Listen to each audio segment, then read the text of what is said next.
3500 रुपया जी 3500 रुपया चोरी का चोरी का ना कर हो गई जी हो गई अड्डे ਆਪਣੇ ਕੋਲ ਵੱਡਾ ਆਰਡਰ ਹੀ ਪਤਾ ਕਿੰਨਾ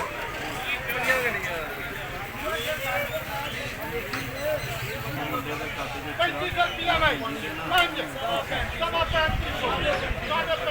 3600 रुपया